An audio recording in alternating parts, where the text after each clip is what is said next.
Di daerah Kalimantan Barat pernah terjadi tragedi kecelakaan mistis yang dikaitkan dengan makhluk misterius yang menetap di Sungai Kapuas.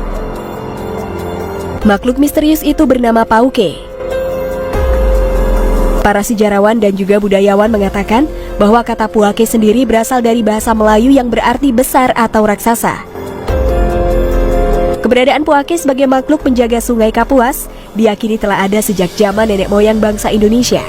Dan beberapa orang percaya bahwa Puake adalah makhluk yang sama sekali tidak mengganggu manusia. Tetapi sob, beberapa orang juga percaya bahwa Puake dapat meminta tumbal pada waktu-waktu tertentu. Orang-orang yang tinggal di sekitar wilayah Sungai Kalimantan percaya sob, bahwa ada berbagai jenis Puake termasuk Puake buaya putih atau sarasa, Puake tapah dan Puake biukur dalam bentuk kura-kura raksasa. Nah, beberapa yang paling umum diceritakan adalah Puake buaya putih dan Puake berbentuk ular raksasa. Misalnya masyarakat desa Bansir Laut di Pontianak yang mempercayai Puake yang menyerupai buaya. Masyarakat sekitarnya menyebut buaya penjaga itu sebagai kembaran dari mak tua yang sudah meninggal. Dikatakan bahwa Puake buaya sering muncul ketika orang-orang di sekitar Sungai Kapuas mengadakan pernikahan dan acara meriam karbit di malam hari takbiran. Alasan lain untuk kemunculan makhluk penjaga Sungai Kapuas ini juga diyakini sebagai tanda untuk mengingatkan orang-orang untuk mengadakan ritual buang-buang, seperti minyak, telur ayam kampung, benang, paku, dan nasi kuning. Sementara itu sob, beberapa orang Pontianak percaya bahwa Puake itu dalam bentuk ular besar yang kepalanya di mulut muara dan ekornya di hulu sungai. Bisa dibayangkan gak sob, segede apa itu ular? Sampai sekarang sob, tidak ada yang tahu persis bagaimana penampilan Puake.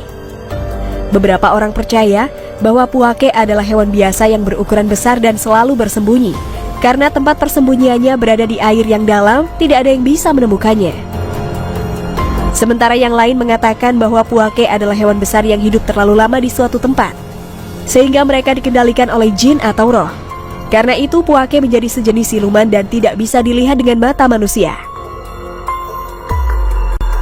Nah sob, ada juga cerita nyata kemunculan makhluk yang diduga Puake di Sungai Kapuas. Kisah ini diceritakan di laman Search the Truth milik warga yang tinggal di sekitar Sungai Kapuas. Kejadian yang dialami terjadi pada tahun 1994, kala itu anak-anak termasuk penulis yang tinggal di Kelurahan Tanjung Kapuas, Kota Sanggau, Kalimantan Barat, sedang bermain di sungai. Permainan populer saat itu adalah menghanyutkan diri dari hulu sungai ke hilir dengan menaiki pelampung dari ban dalam bekas yang besar.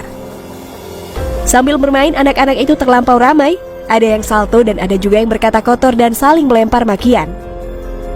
Tiba-tiba di sungai ada gelombang cukup besar seperti ada speedboat yang lewat.